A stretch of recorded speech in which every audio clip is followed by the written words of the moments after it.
नमस्कार, स्वागत है आपके अपने YouTube चैनल CS एकेडमी में। मैथ का प्रैक्टिस सेट जैसा कि आप देख रहे हैं, पिछला 3 वीडियो आप देखे होंगे और अगर हमारे चैनल के साथ जुड़े हुए हैं तो निरंतर मैथ का वीडियो जाएगा, आप उसका अभ्यास करते रहें। अभी सारी परीक्षाएं जो हैं बिल्कुल नज़दीक हैं। SSC GD, Uttar Pradesh police या अन्य परीक्षाएं भी हैं जो निरंतर आपकी होने ही वाली हैं। 15 से 20 दिन का समय और है। तो उन एग्जाम्स के पहले आपका सबसे जो ज़्यादा मददगार साबित होगा वो होगा आपका सेट प्रैक्टिस। वो होता है आपका मेन मूल चीज़ है प्रैक्टिस। तो उसको मद्देनजर देखते हुए देखो, हमने कुछ महत्वपूर्ण क्वेश्चन रखा है जो आपके एग्जाम में काम आ सकता है और काफ़ी महत्वपूर्ण है। जो ये सब जो प्रश्न है वो निरंतर आपके आते ही रहते हैं। जैसे प्रश्न बोला कि सुरेश ने एक कमीज, देखो, अंकित मूल्य पर 18% की छूट के बाद 697 रुपए में खरीदी। ठीक है, तो देखो, सुरेश ने कमीज अंकित मूल्य पर 18% की छूट के बाद 697। 3 चीजें होती हैं बच्चे, एक होता है सीपी, एक होता है एमपी और एक होता है एसपी। तो सदैव जो छूट होता है ना बच्चों, सदैव जो छूट होता है वो अंकित मूल्य पर ही होता है। और इसने क्या कहा कि 18% की छूट पर किसी वस्तु को इसने 697 रुपए में बेच दी।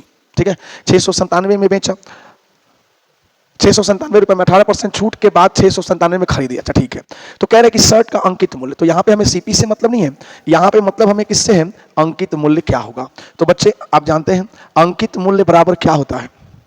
अंकित मूल्य बराबर विक्रय मूल्य गुणा 100 बटा 100 माइनस प्रतिशत छूट। जो परसेंटेज डिस्काउंट होता है ना वो हम लिखते हैं। तो हमें तो एमपी चाहिए ना, तो एमपी बराबर यानी कि जो अंकित मूल्य है, विक्रय मूल्य कितना है 697 गुणा 100 और बटा में 100 में से 18 जाएगा, क्या हो जाएगा बच्चों 82। अब हम इसको काटेंगे अगर, तो देखो 2 से काटें, 2 चौके 8, 2 एकम 2, 2 पंजे 10, 0 और 41 से ये बच्चे 17 बार में कटेगा और 17 बच्चे क्या हो जाएगा 85। 850 रुपए उस शर्ट का अंकित मूल्य था। तो ये ना बच्चे आपका अंकित मूल्य हो गया। ठीक है, जो हमें निकालना था। तो बच्चे आप हमारे चैनल को लाइक, शेयर और सब्सक्राइब करना बिल्कुल ना भूलें। ठीक है, बिल्कुल लाइक करना ना भूलें, सब्सक्राइब कर दें। अगर आप पहली बार आए हैं ना तो हमारे चैनल को सब्सक्राइब करें। फिर आपके देश में जितने भी एग्जाम्स होते हैं उन सभी पर निरंतर आपको वीडियो मिलते रहेंगे। ठीक है, अगला कह रहे हैं 12 और 42 के बीच की सभी विषम पूर्णांक संख्याओं का योग बताइए। देखिए 12 तो एक सम संख्या है ना, 12 एक सम संख्या है, तो 12 के बाद जो विषम होगी वह होगी आपकी कौन सी 13। 12 के बाद जो विषम, देखो 12 और 42 के बीच सभी विषम, 13 के बाद होगी ना बच्चे 15 होगी और 15 चूंकि 12 तो नहीं होगी 12 के बाद। और इसी प्रकार से अगर हम देखें, ठीक है, तो 42 के पहले क्या हो जाएगी, है ना 39, 41, है ना, और फिर 42। तो 42 तो नहीं लेंगे चूंकि 42 भी क्या है बच्चे, 42 एक सम संख्या है। और हमें क्या चाहिए और हमें चाहिए क्या कि विषम पूर्णांक संख्याओं का योग चाहिए। तो बच्चे हम करते क्या है, पहली संख्या प्लस अंतिम संख्या। ठीक है, पहली संख्या प्लस अंतिम संख्या बट्टा में 2 कर देते हैं और गुणा में संख्या, है ना, गुणा में जितनी भी संख्या हो वो संख्या। तो हम सबसे पहले तो आपको बता दें कि ये संख्या निकालते कैसे हैं। ठीक है, जैसे 41 में से आप 13 घटा देंगे बट्टा 2 और प्लस 1 कर देंगे ना, संख्या निकलेगी। तो बच्चे 11 में से 3 गया 8, 3 में से 1 गया 2 भागा 2 प्लस 1, यानी क्या हो जाएगा, तो हमारी जो संख्या हो जाएगी ना वह हो जाएगी 15। कितनी संख्याएं हैं बच्चे, तो इसमें संख्याएं हैं 15, यानी कि योग क्या हो जाएगा 3 और 1 4, 4 और 1 5, 54 बटा 2 गुणा 15, यानी कि 2 कटेगा 27 मरतबे, है ना, 15 सत्ते 105, 15 दूनी 30 और 10 40। तो उन संख्याओं का योग क्या हो जाता है बच्चों 405। ठीक है, तो नंबर सिस्टम का ये क्वेश्चन है, आपको संख्या निकालने आना चाहिए। ये आपकी मूल संख्या है। ठीक है, संख्या हम ऐसे निकालते हैं। आगे बढ़ा जाए, फिर बोला सलीम एक काम को, देखो सलीम जो है ना एक काम को 30 दिन में करता है और जावेद उसी काम को, देखो बच्चे जावेद उसी काम को कितने दिन में 45 दिन में, उसी काम को 15 दिन तक साथ मिलकर, देखो पहले तो टोटल वर्क इनका क्या हो जाएगा ना, टोटल वर्क हो जाएगा 90। फिर हम इनका क्या निकालते हैं बच्चों, इनका निकालते हैं क्षमता। जैसे 30 तिहाई 90, 45 दूनी 90। ठीक है, लेकिन अब ये क्या कह रहे हैं ना कि सलीम और जावेद इन दो है ना, इन दोनों ने 15 दिन तक लगातार काम किया। तो इनकी क्षमता तो 3 और 2 5 है। 15 दिन तक इन्होंने कितना काम कर लिया? 75 काम कर लिया। तो अब जो शेष काम बचा है ना, 75 का मतलब क्या होता है? कुल काम 90 में से 75 घटा लिया तो शेष बचा है 15 काम। अब प्रश्न में बोला कि सलीम बचे हुए काम को पूरा करने में कितना समय लेगा? तो सलीम को लगा समय, सलीम कितना समय लेगा? बचा हुआ काम है 15 और सलीम की क्षमता है 3। तो बच्चे आंसर क्या आएगा? आंसर आएगा 5 दिन। ये आपका आंसर बनेगा ऑप्शन नंबर 4। ठीक है, 5 दिन आपका आंसर बनेगा। अगला प्रश्न है, ए तथा बी क्रमशः 2 किलोमीटर प्रति घंटा और 3 किलोमीटर प्रति घंटा की औसत गति से, देखो ये क्या करते हैं, चलते हैं। अगर ए उत्तर दिशा की ओर जाता है, मान लो कि ये कोई बिंदु है और यहां से ए उत्तर दिशा में जाता है, इसकी चाल है 3 किलोमीटर प्रति घंटा, 3 किलोमीटर प्रति घंटा है। और एक जो है वो पूरब दिशा में जाता है और इसकी चाल कितनी है बच्चे? इसकी चाल है 1 मिनट, 2 किलोमीटर और 3 किलोमीटर औसत से चलते हैं। ए उत्तर की ओर जाता है तो ए की चाल हो जाएगी कितनी? ए की चाल हो जाएगी 2 किलोमीटर प्रति घंटा और इसकी हो जाएगी 3 किलोमीटर प्रति घंटा। ठीक है, अब कह रहे हैं कि इन दोनों के बीच ये जो स्थान है ना, इसकी दूरी क्या होगी? हाँ, एक और बात, ये चले हैं 2 घंटा, तो दूरी बराबर, देखो दूरी बराबर होती है चाल गुना समय, दूरी बराबर होती है चाल गुना समय। तो अगर ये इस प्रकार से 2 घंटा चलेंगे तो ये जो पार्ट हो जाएगा ना वो 4 किलोमीटर हो जाएगा। और यहाँ पर अगर 2 घंटा चलेंगे तो ये हो जाएगा 6 किलोमीटर। और आप तो जानते हैं कि भाई 4 किलोमीटर और 6 किलोमीटर का ट्रिपल एट क्या होता है? 10 किलोमीटर आंसर होगा। तो 2 घंटे बाद उनके बीच की दूरी क्या होगी? तो 2 घंटे बाद उनके बीच की दूरी 10 किलोमीटर। अब होता क्या है ना कि देखो, कर्ण स्क्वायर बराबर क्या होता है बच्चों? लंब स्क्वायर प्लस आधार स्क्वायर। तो कर्ण स्क्वायर तो हमें चाहिए, कर्ण स्क्वायर, और लंब कितना है? तो 4 का स्क्वायर, देखो 4 का स्क्वायर प्लस 6 का स्क्वायर, तो 16 प्लस 36, ठीक है, 6 6 12।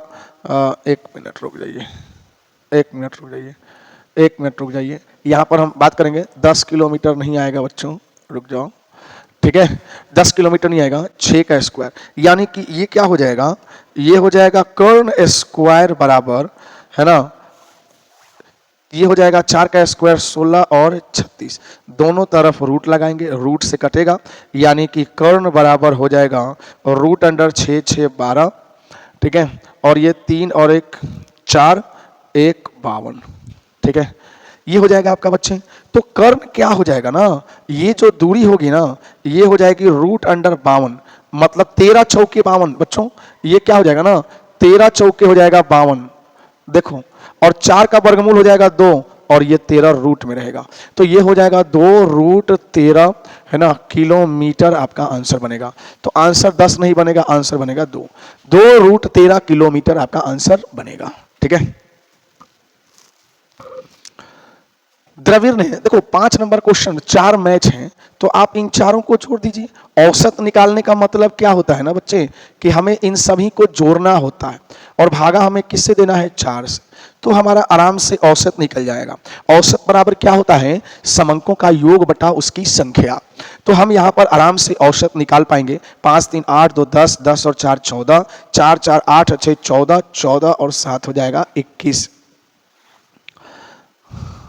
21 और 1 हो जाएगा 22 बटा 4।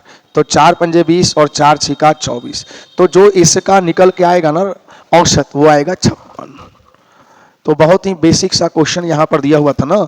चलिए अगला प्रश्न है बच्चों कि संख्या 2 4 6 8 10, इसमें ना पूछा आपसे ना शून्यों की संख्या। तो सबसे पहले हम क्या करेंगे, शून्यों की संख्या हमें निकालनी हो, काफी इंपॉर्टेंट टाइप है ये भी। तो शून्य क्या होता है, देखो आप याद रखेंगे, है ना, आप इस बात को याद रखेंगे, जिस गुना में 2 और 5 हो वहां पर 1 10 आएगा ही आएगा। अगर 2 हो गया 5 हो गया तो वो एक 0 आना तय है। अगर 4 हो जाए और 5 हो जाए तो वही बात है, 4 पंजे 20, यानी 2 और 5 का गुणनफल हमेशा 1 0 देता है।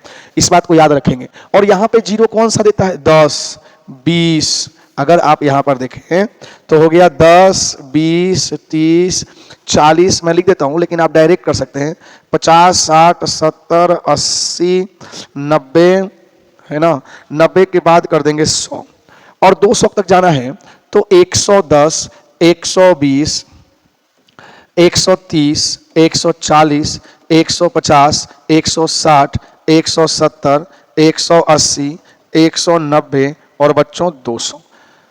इतने जीरो जो आए ना इनके, जिसमें 1, 2, 3, 4, 5, 6, 7, 8, 9, 10, 11, जस्ट इधर भी 11 है ना। ये जो आपके जीरो आए ना, ये जो जीरो आए वो 11, 11 और 11 दूनी क्या आ गए 22 जीरो।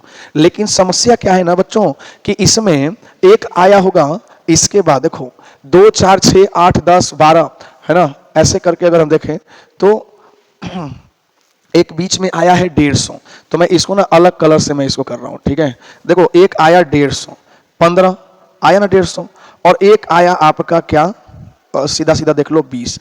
तो आप मुझे बताइए जब इनको गुना करेंगे ना बच्चों, 15 दूनी 30, एक जीरो एक्स्ट्रा आएगा ही आएगा, तो इनके गुना करने से एक जीरो हमारा बढ़ गया, ठीक है। फिर उसके बाद अब इसको हम थोड़ा सा अलग कर देते हैं ना, फिर देखो एक 50 है, 50, 50, ठीक है, और इस 50 को इधर के किसी से भी गुना करें तो एक आना तय है जीरो एक्स्ट्रा, ठीक है।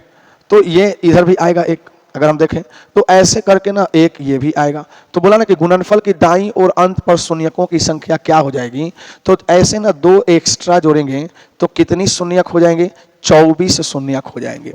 अब बाकी कोई भी संख्या ऐसा नहीं है जिसको गुना करने पर जीरो बढ़ेगा। तो ये आपका ना सही तरीका है बनाने का, ठीक है। नेक्स्ट क्वेश्चन बोल रहा है, देखो एक कार्य को संपन्न करने में ए बी की तुलना में दुगना, तो बच्चों सबसे पहले ना रेशियो निकालेंगे। ए जो है ए बी की तुलना में दुगना, ए बी की तुलना में दुगना, और सी की तुलना में, एक मिनट, ए को बीच में कर रहे हैं बच्चों, ए जो है वो बी की तुलना में दुगना और सी की तुलना में कितना गुना, सी की तुलना में 3 गुना। तो आप पहले ना रेशियो निकाल लीजिए। अगर हम इसको आगे बढ़ा लें तो इजीली रेशियो निकलेगा, 2:6:3। तो यह जो अनुपात आया ना, यह अनुपात आया समय का। और टाइम एंड वर्क में क्या होता है कि एक दिन तो समय दिया ही है, तो हमें क्षमता निकालना होगा, ठीक है। तो समय का अनुपात आ गया ना, तो अब हम क्या करते हैं बच्चों, क्षमता का अनुपात करते हैं। तो हमारा टोटल काम कितना होगा 1, और 1 में हम 2 से भाग करेंगे, फिर 1 में 6 से करेंगे, 1 में 3 से करेंगे, और इनके एलसीएम में गुणा करेंगे हम। इनका एलसीएम जो है वो यही है, जैसे 2 तिहाई 6, ये कट जाएगा आपका 1 और 3 दूनी 6। ये जो रेशियो आया ना बच्चों, ये रेशियो आया इसके क्षमता का। अब बोल रहा है प्रश्न में कि भाई, प्रश्न में बोला कि वे तीनों मिलकर उस काम को एक दिन में करते हैं। तो बच्चे अब हम क्या करेंगे ना कि टोटल वर्क निकालेंगे। टोटल वर्क मतलब टोटल क्षमता, 3, 2, 5 और 1 6 और गुणा में 1, यानी कि टोटल वर्क क्या होगा 6। और प्रश्न में बोला अब कि बताइए ए उस अकेला उस काम को कितने दिन में करेगा। तो टोटल काम है 6 और ए की क्षमता है 1। तो अगर हम 6 में ए से भाग दें तो आंसर बनेगा 6 दिन, ठीक है, 6 दिन आपका आंसर बनेगा। तो काफी महत्वपूर्ण सा प्रश्न है, ठीक है बच्चों। नेक्स्ट प्रश्न की बात करें, अगला है कि ए तथा बी मिलकर, ए तथा बी मिलकर, देखो ए तथा बी दोनों अगर मिल जाएं तो किसी काम को 5 दिन में पूरा करते हैं, और ए अकेला उस काम को 8 दिन में पूरा कर सकता है। तो हम तो टोटल वर्क निकालेंगे ना बच्चों, 8 और 5 का एलसीएम 40, यानी कि क्षमता की अगर हम बात करें तो इसकी क्षमता हो जाएगी 8 और इसकी क्षमता हो जाएगी 5। तो बोला कि बी अकेला उस काम को कितने दिन में करेगा। तो भाई टोटल काम है और बी को करना है अकेला, तो बी को अकेला करने में समय कितना लगेगा बच्चों। तो टोटल काम है 40 बटा बी की क्षमता। तो बी की क्षमता कितनी हो जाएगी, अगर ए की क्षमता यहाँ पर 5 है ना, तो यहाँ भी 5 ही रहेगी, 8 में से 5 घटाएंगे क्या होगा 3, ठीक है। तो बी की क्षमता हम 3 से भाग देंगे तो ये हो जाएगा 13.1 बटा 3 दिन, ठीक है। और यही आपका आंसर बनेगा 13.1 बटा 3 दिन, ठीक है बच्चों। देखो अगला प्रश्न है कि यदि किसी त्रिभुज की 3 भुजाओं की लंबाइयां दिया हुआ है, 6, 8 तथा 10 सेंटीमीटर हो। तो त्रिभुज की सबसे बड़ी भुजा पर देखो, अगर आपको दे दिया ना 6, 8 और 10, तो हमारी त्रिभुज जो है ना बच्चों, वो त्रिभुज समकोण है, वो त्रिभुज समकोण है। मतलब ये वाली त्रिभुज है जिसकी लंब 8 है, आधार 6 है और कर्ण क्या है बच्चों, कर्ण है 10। अब प्रश्न में क्या बोला कि त्रिभुज की सबसे बड़ी भुजा पर खींची गई माध्यिका। तो सबसे बड़ी भुजा पर खींची गई माध्यिका ये रहती है, लेकिन एक बात जान लीजिए कि जब ट्रिपल एट होता है ना, तो ये होती है सीधा सीधी कर्ण की आधी, कर्ण की आधी। यानी कि ये जो इसे हम m से सूचित करते हैं, जो m होगा वो होगा 10/2 यानी कि 5 सेंटीमीटर। यही आपका आंसर होगा। लेकिन सवाल आता है कि अगर ये समकोण त्रिभुज ना हो तो बच्चे एक्स्ट्रा, मैंने तो आपको एक्स्ट्रा चीजें बता भी दिया है कि अगर ये समकोण त्रिभुज ना हो तो m बराबर क्या होता है, ऐसे भी निकालते हैं। m बराबर क्या होगा, p गुना, है ना, p गुना b बटा h, ये होगा। तो देखिए p गुना b बटा h की अगर हम बात करें तो p कितना है, p है 8, b है 6, h है 10। तो ये हो जाएगा बच्चे 48/10, ठीक है, यानी कि 4.8। ठीक है, तो देखो यदि किसी त्रिभुज की 3 भुजाओं की अगर लंबाई दें तो माध्यिका की लंबाई क्या होगी, तो माध्यिका की लंबाई अब आपका 5 को कैंसिल कर देंगे। जब इस पर हमारा मिल गया ना तो हमारा क्या हो जाएगा 4.8। ठीक है, 4.8 हम आराम से मारेंगे। ठीक है, 4.8 और यही हमारा आंसर होगा। ठीक है, देखो बच्चे अगला प्रश्न है, किसी वृत्त की परिधि 11 सेंटीमीटर है।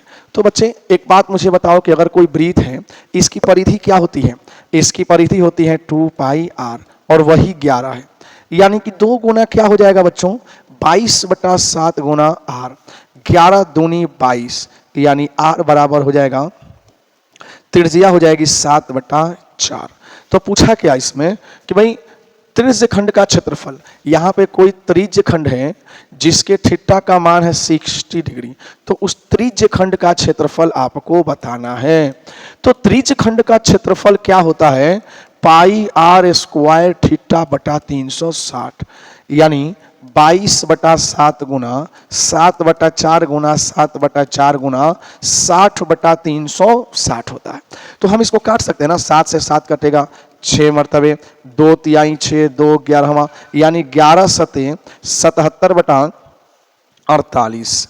तो हमारा आंसर क्या आएगा, 1.29/48 सेंटीमीटर स्क्वायर। यही हमारा आंसर बनेगा। ऑप्शन नंबर 1 बनाइए। इसको अच्छे से पूरा मेहनत करें और जम के परिश्रम करें और क्वेश्चन को हल करने की कोशिश करें। ठीक है, देखो अगला प्रश्न है, एक समचतुर्भुज। तो बच्चे समचतुर्भुज क्या होती है, जिसकी सभी भुजाएं आपस में क्या हो, बराबर हो। और कह रहे हैं कि ये इसका विकर्ण है D1 और D2। ठीक है, कह रहे हैं कि चतुर्भुज का परिमाप 100 है। जब परिमाप 100 होता है ना तो 4 से भाग करते हैं, तो एक भुजा आ जाती है कितने सेंटीमीटर बच्चों, एक भुजा आ जाती है 25 सेंटीमीटर। लेकिन हमने क्या बताया था कि समचतुर्भुज के विकर्ण जो होते हैं ना वो किस पर कटते हैं, समकोण पर। समकोण मतलब 90 डिग्री पर क्या होते हैं बच्चों, 90 डिग्री पर कटते हैं। ठीक है, यानी कि यहाँ का जो कोण होगा ना, यहाँ का कोण वो 90 डिग्री होगा। तो आप मुझे एक बात बताओ, तो ये हमारा कर्ण होगा। एक विकर्ण का माप दिया है 14। देखो इसके विकर्णों में से एक की माप है 14, 14 यानी एक लिख देंगे 7। फिर हमें दूसरा तो निकालना पड़ेगा ना, तो दूसरा अगर हम D2 की बात करें तो सीधा सीधा निकलेगा √25 का स्क्वायर माइनस 7 का स्क्वायर, यानी कि √625 माइनस 49, यानी √15 में से 9 गया 6, 11 में से 4 गया 7, है ना, और यहाँ 576, और 576 का वर्गमूल क्या होगा, तो D2 बराबर 24, यानी इसका वैल्यू आया 24। फाइनल इसकी लंबाई हो जाएगी 24। ठीक है, अब प्रश्न में क्या बोला, तो समचतुर्भुज का क्षेत्रफल आपको बताना है। तो उस समचतुर्भुज का क्षेत्रफल क्या होगा बच्चों, उसका होगा D1 गुना D2/2, यानी उसका होगा 14 गुना 24 दूनी 48, 2 सते 14, 7 अठे 56, 7 चौक 28, 28 और 5 33, तो 336 सेंटीमीटर स्क्वायर आपका आंसर बनेगा। तो ये आपका प्रश्न जो है वो समचतुर्भुज से है बच्चों, जिसमें एक भुजा मिल गई थी हमें विकर्ण के रूप में, साथ साथ यहाँ पे समकोण पे करते हैं, दूसरी हमें निकालनी पड़ी। बोला देखो बट्टा का प्रश्न जब भी आए ना, देखो एकमात्र बट्टा कहेगा तो ऐसा प्रश्न जब भी आए तो आप क्या करिएगा, 100 माइनस 100 गुना 100 में से 10% दिया गया बट्टा तो क्या लिखेंगे 90/100, 20% बट्टा दिया गया तो 80/100, 40% बट्टा दिया गया तो 60/100। क्या हम इसको काट सकते हैं? तो यस, इसको काट सकते हैं हम लोग। ठीक है, कैसे काट सकते हैं? 100 से 100 कैंसिल, 100 से फिर 2 जीरो कैंसिल, 1 जीरो से 1 जीरो कैंसिल। अब काटने की जरूरत नहीं है, अब गुणा करेंगे। यानी क्या होगा बच्चों, 100 माइनस 8 9 72 और 6 दूनी 12।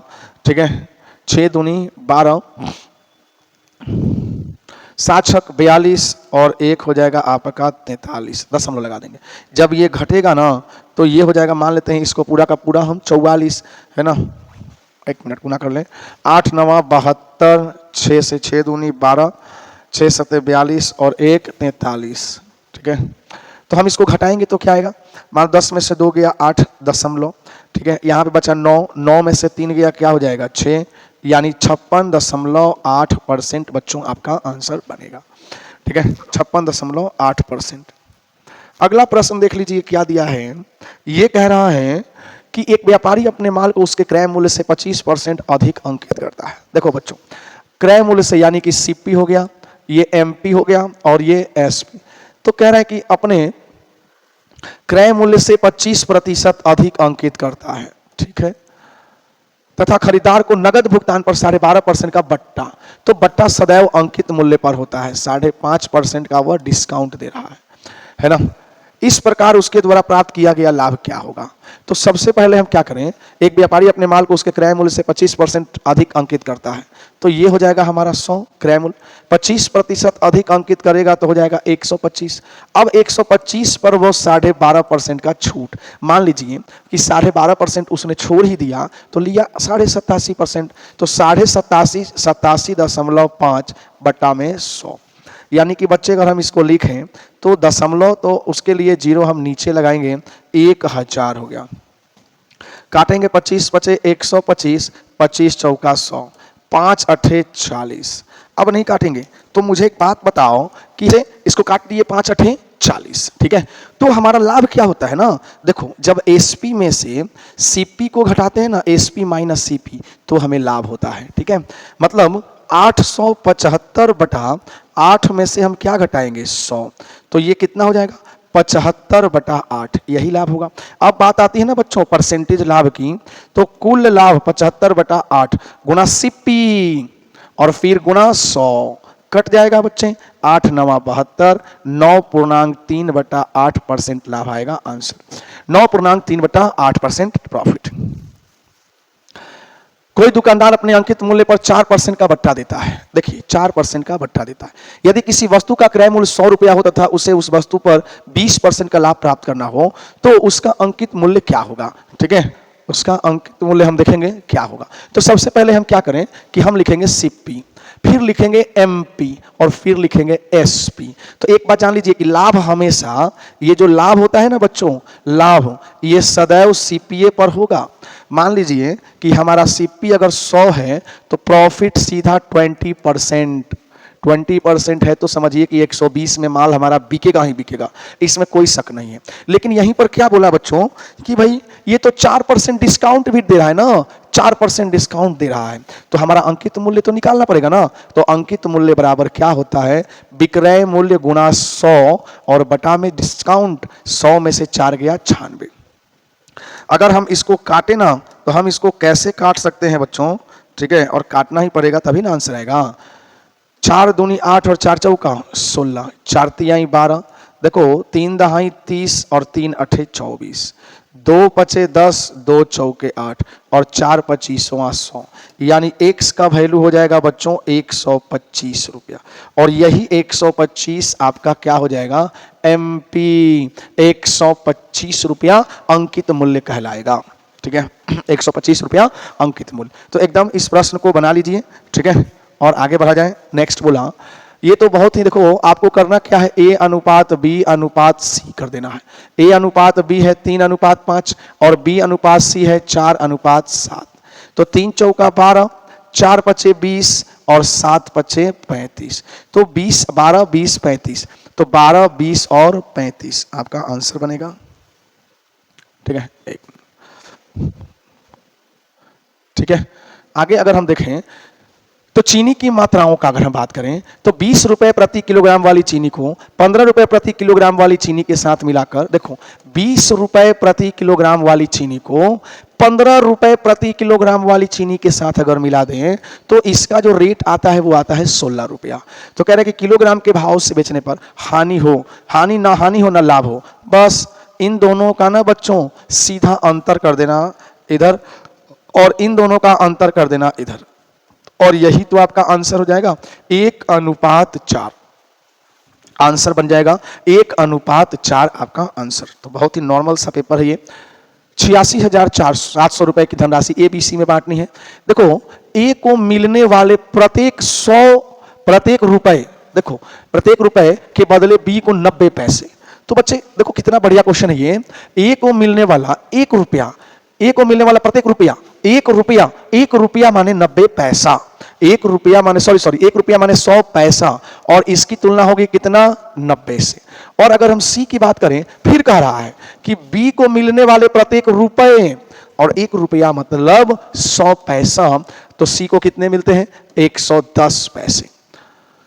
तो हम क्या करेंगे ना कि इसमें जीरो उड़ा देंगे और क्या करेंगे इसमें ना 9 को आगे बढ़ा देंगे इधर 10 को, तो क्या हो जाएगा 100:90:99। अब टोटल अगर इसको जोड़ें तो 9, ठीक है 9, 199 यूनिट बराबर 86,700। तो 1 यूनिट बराबर क्या होगा बच्चों 86,700 बटा 199। 1 मिनट रुकिएगा, 9 9 9 18 9 9 18 289, ये हो जाएगा 289। और कितने मरतबे कटेगा 300। तो 1 यूनिट बराबर 300। तो किसका पूछा है बच्चों, तो बी का भाग पूछा ना, तो बस बी का भाग पूछा तो बी में गुना कर दीजिए, है ना। बी में जैसे 300 से गुना करेंगे 9 तिया 27,000 रुपया आपका आंसर बन जाएगा। Option number 2। ऑप्शन नंबर 2 कितना होगा बच्चों 27,000। ठीक है। अगला प्रश्न है 20 लड़कियों के ग्रुप में, देखो अगर आपको औसत निकालना है ना, औसत, तो जितना पहले लड़कियों का ग्रुप है तो 20 और इनका औसत है 15 वर्ष, प्लस अब लड़कों का ग्रुप है 25 और इनका औसत है 24, बटा में टोटल संख्या 20 लड़कियां और 25 लड़के, तो 15, इसका हो जाएगा 300 प्लस 25 चौके 100, 25 दूनी 50 होंगे ना। विपरीत दिशा में जाएंगे S1 और S2, तो उस समय चालों का हम बच्चे करते हैं योग, S1 प्लस S2। तो हुआ क्या कि ट्रक की चाल x प्लस बस की चाल 45। अब चाल को हम किलोमीटर से मीटर प्रति सेकंड बदलने के लिए 5/18 से हम क्या करेंगे गुणा करेंगे, और ये हो जाएगा 150/30, 30 पचे 150, 5 से 5, तो x प्लस 45 बराबर, ठीक है, ये हो जाएगा 18, और x का वैल्यू क्या हो जाएगा 27 किलोमीटर पर आवर आंसर। ठीक है। तो बच्चे अगला है एक रेलगाड़ी एक खंभे को 15 सेकंड, देखो सबसे पहले तो रेलगाड़ी की लंबाई होगी, और रेलगाड़ी की लंबाई को हम मान लेते हैं L, और किसी खंभे को पार करेगी तो हम सीधा L/15 कर देंगे। क्यों कर देंगे, क्योंकि बच्चे रेलगाड़ी जिस खंभे को पार कर रही है उस खंभे की अगर कोई लंबाई होती ना तो उसको हम जोड़ देते रेलगाड़ी की लंबाई में, लेकिन उस खंभे की कोई लंबाई नहीं है, इसीलिए हम डायरेक्ट रेलगाड़ी की लंबाई ही लिखेंगे और बटा में समय बराबर, अगर यही रेलगाड़ी किसी प्लेटफॉर्म को पार करिए तो प्लेटफॉर्म की लंबाई है ना बच्चे, तो जोड़ देंगे, और कितने सेकंड में 25 सेकंड में, तो हम आराम से रेलगाड़ी की लंबाई निकाल सकते हैं। 5 तिहाई 15 और 5 पचे 25, तो बच्चे हम क्या करेंगे ना कैंची गुना करेंगे, 5L बराबर 3L प्लस 300, यानी इसका अंतर करेंगे हम 2L बराबर 300, यानी कि L का मतलब रेलगाड़ी की लंबाई जो हो गई ना 150 मीटर, तो रेलगाड़ी की लंबाई क्या होगी 150 मीटर होगी। ठीक है बच्चे, रेलगाड़ी की लंबाई 150 मीटर। अब देखो इसको आप देखो बढ़िया से एक बार देख लेंगे, ये अच्छे से जान लें कि ये सीवेज है, ये सीवेज है, ये पेयजल है, ठीक है। ये वाला पार्ट जो है वो क्या है, शौचालय है। उसके बाद ये वाला जो पार्ट है वो क्या है, आपका कम्युनिटी सेंटर है, ठीक है। उसके बाद ये वाला जो पार्ट है वो विद्युतीकरण, और ये वाला जो है वो क्या है, सड़क है। तो कह रहा है कि इसमें सबसे पहले हम बात करें तो इसमें परसेंटेज में इसने डिवाइड किया, परसेंटेज में डिवाइड किया ना बच्चों। परसेंटेज का मतलब क्या होता है कि 100% बराबर 1200 करोड़, यानी कि 1% के बराबर हो जाएगा 12 करोड़, 1% के बराबर 12 करोड़। प्रश्न में बोला कि सड़क, ठीक है भाई, सड़क हमारी कौन सी है, सड़क 22% है, सड़क 22%। और बोला कि सीवेज, तो हमारी सीवेज कितनी है बच्चे, 16% है। तो 22% और 16% को जोड़ेंगे, 6 2 8 2 और ये हो गया 38%। तो कितनी राशि खर्च हुई, सीधा 12 से गुना, 12 8 96, 12 3 36 और 9 45, 456 करोड़ आपका आंसर आएगा, ऑप्शन नंबर 1, ठीक है। 456 करोड़ आपका आंसर आएगा बच्चों। आगे बढ़ा जाए, नेक्स्ट कह रहा है विद्युतीकरण के लिए कुल बजट कितना है। तो भाई विद्युतीकरण के लिए तो आप देख लीजिए, विद्युतीकरण ये जो डॉट डॉट पॉइंट है वो डॉट डॉट ही है विद्युतीकरण के लिए। तो विद्युतीकरण के लिए कितना है, 10%, तो 10% है, और 10 को जब 12 से गुना करेंगे तो 120 करोड़, आंसर बनेगा 4। बहुत ही सिंपल होता है बच्चे ये, ठीक है। पेयजल की बात करें तो पेयजल कौन सा है, काला वाला, यानी कितना परसेंट, 20%। और शौचालय दोनों के लिए तो प्लस में शौचालय कौन सा है, ठीक है, तो ये आपका शौचालय है 28%, दोनों को जोड़ेंगे तो 48%। अब जब 48 में 12 से गुना करेंगे, 12 8 96, 12 चौक 48, 48 और 96, 48 और 9 क्या हो जाएगा, 76, यानी कि 576 करोड़ आपका क्या हो जाएगा बच्चों, आंसर हो जाएगा। बोला कि सीवेज निर्माण के लिए आवंटित राशि से पेयजल, तो भाई सीवेज किसके बारे में बोला, सीवेज 16%, सीवेज कितना 16%, और पेयजल कौन सा 20%, पेयजल हमारा 20%। कितनी अधिक राशि आवंटित की गई, दोनों का अंतर कितना 4%, और 12 से गुना करेंगे, 12 चौके 48 करोड़ अधिक राशि पे की गई, ठीक है। तो इस प्रकार हमारे चैनल को लाइक शेयर और सब्सक्राइब अवश्य कर दें।